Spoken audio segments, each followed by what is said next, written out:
आज है 27 जनवरी 2023, दिन शुक्रवार। Welcome back to Clean News UP. चलिए देखते हैं उत्तर प्रदेश की 25 फटाफट बड़ी खबरों को। इससे पहले आप न्यूज को कहां से देख रहे हैं हमें कमेंट में बताना बिल्कुल ना भूलें। साथ ही हमारे फेसबुक पेज को भी फॉलो करें। फेसबुक पेज का लिंक डिस्क्रिप्शन में दिया गया है। यूपी के 8 जिलों के डायलिसिस यूनिट में बढ़ेंगे bed. Deputy CM Brajesh Pathak के निर्देश। गुर्दे के गंभीर रोगियों को डायलिसिस के लिए एक से दूसरे जिले की दौड़ नहीं लगानी पड़ेगी। बेड की कमी की वजह से उनको डायलिसिस के लिए इंतजार भी नहीं करना होगा। इसके लिए डायलिसिस यूनिट में बेड बढ़ाए जाएंगे। अभी प्रदेश के 8 जनपदों में डायलिसिस यूनिट में बेड बढ़ाए जा रहे हैं। जरूरत के हिसाब से अन्य जनपदों में भी बेड की संख्या में इजाफा किया जाएगा। उप मुख्यमंत्री ब्रजेश पाठक ने महानिदेशक स्वास्थ्य को जल्द से जल्द बेड बढ़ाने के निर्देश दिए हैं। झांसी में उद्योग जगत करेगा 1 लाख करोड़ से ज्यादा का निवेश, तोड़े सभी रिकॉर्ड।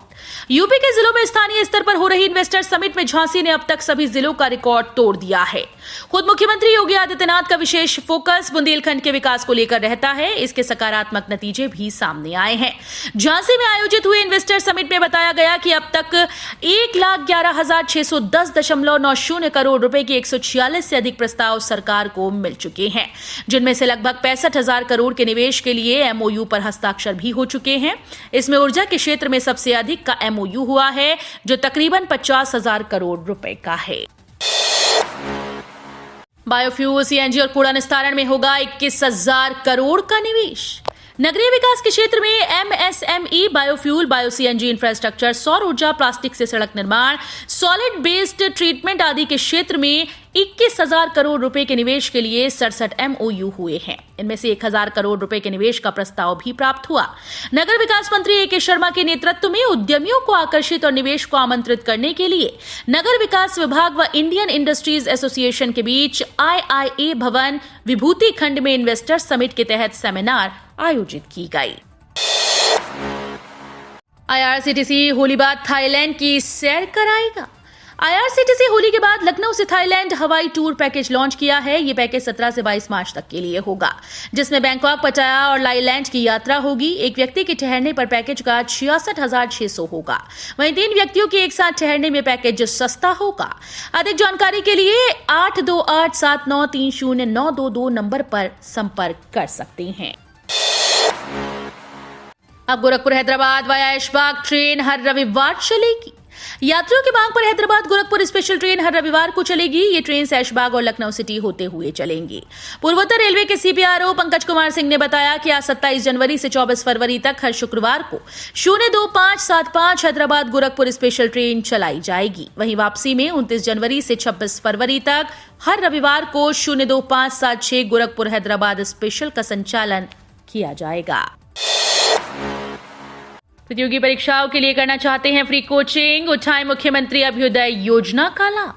उत्तर प्रदेश सरकार प्रतियोगी परीक्षा की तैयारी कर रहे अभ्यर्थियों के लिए मुफ्त कोचिंग की योजना शुरू की है। यूपी सरकार की मुख्यमंत्री अभ्युदय योजना यूपीएससी, जेईई, एनईईटी और अन्य परीक्षाओं के लिए उम्मीदवारों को मुफ्त कोचिंग प्रदान करेगी। यूपी सीएम की अभ्युदय योजना के लिए आवेदन करने के लिए उम्मीदवार को abhyuday.up.gov.in पर ऑनलाइन पंजीकरण करना होगा।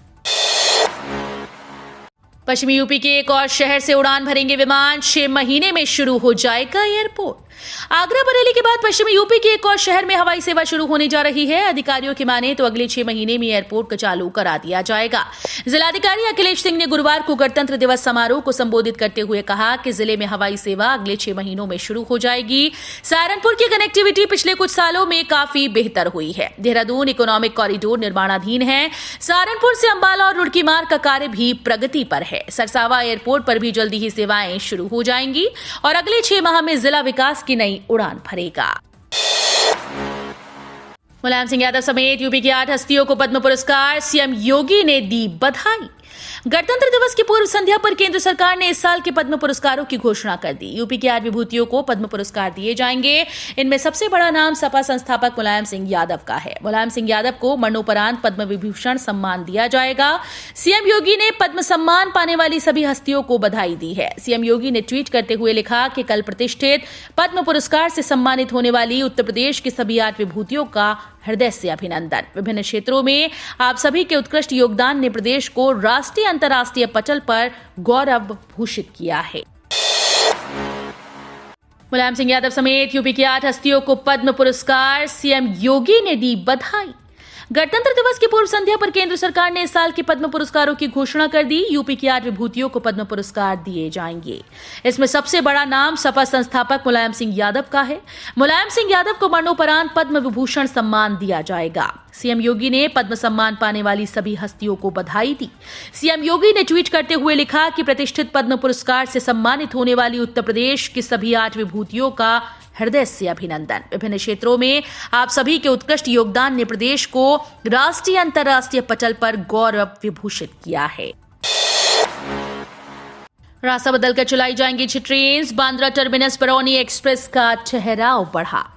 उत्तर रेलवे के लखनऊ मंडल पर जौनपुर जंक्शन मेहगांवा खंड के दोहरीकरण कार्य के चलते रेल प्रशासन ने गोरखपुर की 6 ट्रेन को रास्ता बदलकर चलाने का निर्णय लिया है। ये जानकारी पूर्वोत्तर रेलवे के मुख्य जनसंपर्क अधिकारी ने दी। रेलवे प्रशासन ने बांद्रा टर्मिनस बरौनी एक्सप्रेस का ठहराव 5 अगस्त तक 6 माह के लिए बढ़ाने का निर्णय लिया। ये जानकारी पूर्वोत्तर रेलवे के मुख्य जनसंपर्क अधिकारी पंकज कुमार सिंह के द्वारा दी गई। बोर्ड परीक्षा की तैयारी, मोबाइल फोन से दूरी और पूरी नींद दिलाएगी परीक्षा में अच्छे नंबर।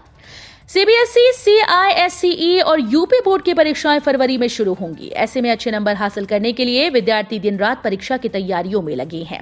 सुनहरे भविष्य की चाह, मां बाप की उम्मीदों के सपनों के चक्कर में एक दिन में 10 से 12 घंटे तक किताबों को उठाए रहते हैं या ऑनलाइन कक्षाओं के माध्यम से मोबाइल या कंप्यूटर पर चिपके रहते हैं, जो उन्हें तनाव की चपेट में ले जा रहा है। ऐसे में विद्यार्थी परीक्षाओं तक मोबाइल फोन से दूरी बनाने के साथ साथ पूरी नींद लें। ये उन्हें अच्छे नंबर दिलाने का मार्ग प्रशस्त करेगी। पीटी रिजल्ट जारी, जाने कब तक माने रहेगा स्कोर। 194 उम्मीदवारों का क्यों रुका score. Uttar Pradesh subordinate service selection commission ने प्रारंभिक अर्हता परीक्षा 2022 देने वाले सफल उम्मीदवारों के लिए बड़ी खुशखबरी दी है। दरअसल उम्मीदवारों की पीईटी परीक्षा के अंतिम परिणाम वेबसाइट पर जारी कर दिए गए, जिसके बाद अभ्यर्थी लगातार वेबसाइट पर रिजल्ट चेक कर रहे हैं। 25 जनवरी की रात जारी हुए इन परीक्षा परिणामों के बाद हैवी ट्रैफिक के कारण वेबसाइट भी ठप हो गई थी। गणतंत्र दिवस पर मुस्लिम टीचर ने भारत माता के चित्र पर पुष्प अर्पित करने से किया मना, जांच होगी। अलीगढ़ के एक प्राथमिक विद्यालय में टीचर से भारत माता के चित्र पर पुष्प अर्पित करने और राष्ट्रगान में शामिल होने के लिए कहते हुए ग्रामीणों का एक वीडियो सामने आया है, जिसमें मुस्लिम टीचर पुष्प अर्पित करने और राष्ट्रगान में शामिल होने से मना कर रहा है। मामले में बीएसए ने जांच करने और आरोप सही पाए जाने पर सख्त कार्रवाई करने की बात कही। उच्च शिक्षा की गुणवत्ता में सुधार के लिए बड़े कदम, पहले यूपी परियोजना के तहत हुआ एमओयू। उच्च शिक्षा में गुणवत्ता सुधार के लिए पहले यूपी परियोजना के तहत सीआरआईएसपी संस्था व उच्च शिक्षा विभाग के बीच एमओयू हुआ है। मुख्य सचिव दुर्गाशंकर मिश्र की उपस्थिति में 3 वर्ष के समझौता पत्र पर हस्ताक्षर किए गए। इस नई परियोजना पर कोई वित्तीय व्ययभार नहीं है। परियोजना का उद्देश्य महाविद्यालयों की रैंकिंग में सुधार करना है। यूपी के मदरसे में तिरंगे की जगह हरे रंग का इस्लामिक झंडा फहराया, केस दर्ज। गणतंत्र दिवस पर यहां एक मदरसे में तिरंगे के स्थान पर कथित तौर पर हरे रंग का इस्लामिक झंडा फहराया गया। पुलिस ने इस मामले में प्राथमिकी दर्ज करके जांच शुरू की। ये घटना सुबेहा थाना अंतर्गत एक गांव की है। थाना प्रभारी संजीव कुमार सोनकर ने कहा कि हमें शिकायत मिली कि गणतंत्र दिवस पर हुसैनाबाद गांव में मदरसा अशरफुल उलूम इमा इमदादिया सकीन पर एक इस्लामिक झंडा फहराया गया। हिंदू राष्ट्र का मुद्दा उठाने के बाद सीएम योगी आदित्यनाथ से मिल सकते हैं धीरेन्द्र शास्त्री। हिंदू राष्ट्र का मुद्दा उठाने के बाद बागेश्वर धाम के बंडे धीरेन्द्र शास्त्री जल्द ही उत्तर प्रदेश के मुख्यमंत्री योगी आदित्यनाथ से मुलाकात करेंगे। धीरेन्द्र शास्त्री लखनऊ आकर सीएम योगी से मुलाकात करेंगे। अगले 2-3 दिनों के बीच दोनों की मुलाकात हो सकती है। धीरेन्द्र शास्त्री ने सीएम योगी से मुलाकात के लिए समय भी मांगा। माना जा रहा है कि शनिवार या रविवार को सीएम योगी से मुलाकात का समय मिल सकता है। रोड शो के माध्यम से चंडीगढ़ में घरेलू निवेशकों को साधेगी टीम योगी। मुख्यमंत्री योगी आदित्यनाथ के निर्देश पर घरेलू निवेशकों को साधने में जुटी टीम योगी आज शुक्रवार को चंडीगढ़ में रोड शो करेगी। औद्योगिक विकास मंत्री नंद गोपाल गुप्ता नंदी, कृषि राज्य मंत्री बलदेव सिंह औलख और राज्य मंत्री स्वतंत्र प्रभार होमगार्ड धर्मेंद्र प्रजापति के नेतृत्व में उत्तर प्रदेश सरकार का एक दल रोड शो के लिए चंडीगढ़ पहुंच गया है। होटल ताज में आयोजित होने वाले रोड शो में टीम योगी निवेशकों के समक्ष नए भारत के नए उत्तर प्रदेश की तस्वीर रखेगी। अखिलेश बोले, भाजपा राज में बढ़ती जा रही आर्थिक व सामाजिक असमानता, लोकसभा चुनाव 2024 पर फोकस।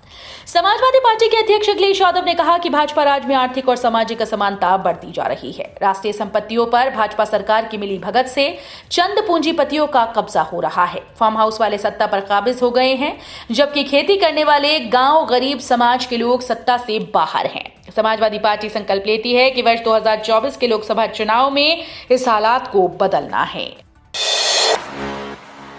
पैन कार्ड अप्लाई करने के बाद आने में हो रही है देरी। अगर आपने पैन कार्ड बनवाने के लिए या पैन कार्ड में डिटेल्स अपडेट करने के लिए अप्लाई किया है, लेकिन आपको पता नहीं कि चल पा रहा है आपका पैन कार्ड बना या अपडेट हुआ या नहीं, तो इसके लिए आपको टेंशन लेने की कोई जरूरत नहीं। अब आप UTI पोर्टल पर या NSDL पैन पोर्टल पर अपना पैन कार्ड स्टेटस आसानी से चेक कर सकते हैं। ऐसे में पैन कार्ड ट्रैक करना एक सबसे आसान तरीका है।